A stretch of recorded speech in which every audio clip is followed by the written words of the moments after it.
A century ago, on a frigid April night in 1912, the Atlantic Ocean swallowed a legend. A desperate SOS crackled through the air, signaling a tragedy that would echo through history. The Titanic, a floating marvel of human ambition, struck disaster. With mere hours before the sea claimed her, the world's grandest ship faced an unthinkable fate. Over 100 years later, we've heard the story countless times, through films, books, and endless debates. Every moment of that doomed night has been dissected, yet secrets remain, buried deep beneath the waves. Whispers of curses, eerie prophecies, and inexplicable events linger. Buckle up, because today we're diving into the chilling enigma of the Titanic's final mysteries, a tale that'll grip your soul and leave you questioning everything. Picture the Titanic in 1912. Not just a ship, but a floating palace, the pinnacle of human ingenuity. A colossal vessel, as tall as a 14-story building, crafted by over 3,000 workers over 3 years.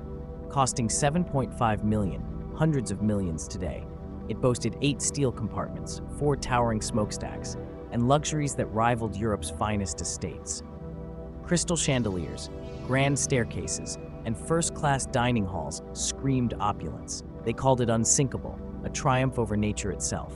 The White Star Line boasted that not even God could sink her. Oh, how wrong they were. On April 10, 1912, the Titanic set sail from Southampton, bound for New York, carrying 2,201 souls, 1,316 passengers, and 885 crew. First-class cabins were a playground for the elite, where aristocrats sipped champagne in splendor. Even third-class passengers reveled in festive halls with lively music and flowing stout. Buying a ticket to the Titanic was like buying a ticket to paradise. But as the ship left port, another vessel nearly collided with her, missing by mere centimeters. Onlookers called it an omen, a warning of darker days ahead. By April 14, the Titanic sliced through icy waters off Newfoundland. The night was eerily still. No moon, no wind, just a glassy sea. Captain Edward Smith had received iceberg warnings, nudging the ship's course 18 kilometers south. A cautious move, but not enough. At 1:45 p.m., a nearby steamer reported massive icebergs in the Titanic's path, but the message never reached the bridge. At 9:30 p.m., another warning came, ignored again. Radio operators deemed it unimportant. Lookouts perched high above scanned the horizon without binoculars, blinded by the dark. Every condition conspired against them. No moonlight, no waves to betray the iceberg's edge, just a silent, deadly mass lurking ahead. At 11:30 p.m., a lookout spots it, a monstrous iceberg, dead ahead. 3 bells ring out, a frantic call to the bridge. Iceberg right ahead. The crew scrambles, ordering a hard turn to starboard, but it's too late. At 11:40 p.m., the Titanic grazes the berg. For 27 seconds, the starboard side screams against ice, rivets popping like gunfire. Seawater floods 5 compartments, one more than the ship could handle. Captain Smith, inspecting the damage, knows the truth. The unsinkable Titanic is doomed. By 12:05 a.m., Smith orders lifeboats prepared. There's a catch, only 20 lifeboats for 1,178 people, barely half the souls on board. Panic creeps in. First and second class passengers reach the boats via grand staircases, but third class passengers, trapped below, face locked gates and confusion. Women and children are prioritized, yet most in third class never make it. By 2:18 a.m., the ship's glass dome shatters, lights flicker, then die. The second smokestack crashes into the sea, crushing dozens. At 2:20 a.m., the Titanic splits, her bow plunging into the abyss.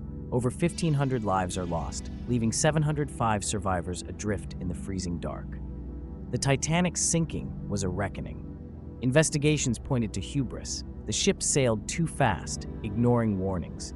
If she'd slowed, she might have dodged the berg or survived with fewer flooded compartments.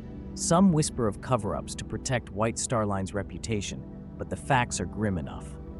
Yet beyond the mechanics, strange tales swirl, hinting at forces beyond our grasp. Let's talk about the eerie. In 1898, 14 years before the Titanic sank, a novel called Futility by Morgan Robertson told of a ship called the Titan. Sound familiar? This fictional British-owned behemoth, deemed unsinkable, stretched 243 meters long and carried 2,500 passengers.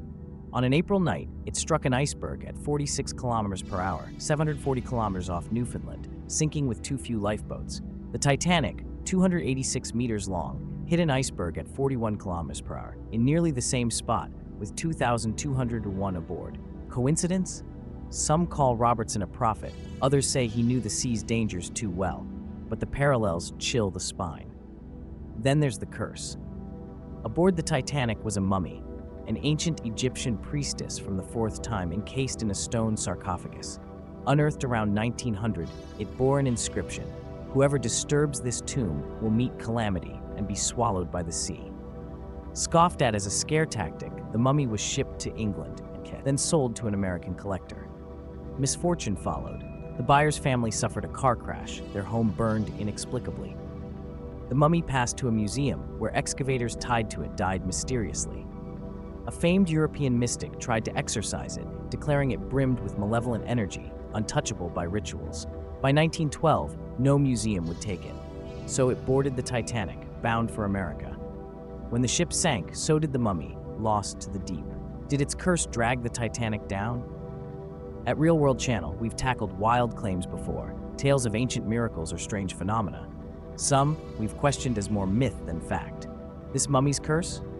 It's tempting, but history points to human error, speed, ignored warnings, and too few lifeboats. Still, the stories persist, fueled by our need to find meaning in tragedy. Fast forward to June 18, 2023. The submersible Titan, built by OceanGate, dives to explore the Titanic's wreck, 3,800 meters below the Atlantic.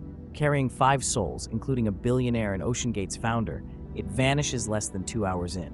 Days later, debris confirms a catastrophic implosion, all aboard lost. OceanGate faced warnings about Titan's experimental design, its hull too thin for such depths. Experts begged for third-party safety checks, ignored by the company. Past expeditions to the Titanic's wreck in 1991, 1995, and 2000 narrowly escaped disaster, from entanglements to underwater storms. Is the Titanic's resting place cursed, repelling intruders, or is it simply the ocean's unforgiving nature? The Titanic saga endures, a haunting blend of human pride, tragedy, and mystery. Whether it's a cursed mummy, a prophetic novel, or plain hubris, the story grips us because it reminds us of our fragility. Perhaps the Titanic's true lesson is to respect the forces we can't control. What do you think? Curse or coincidence? Drop your thoughts below, and let's keep unraveling the mysteries together.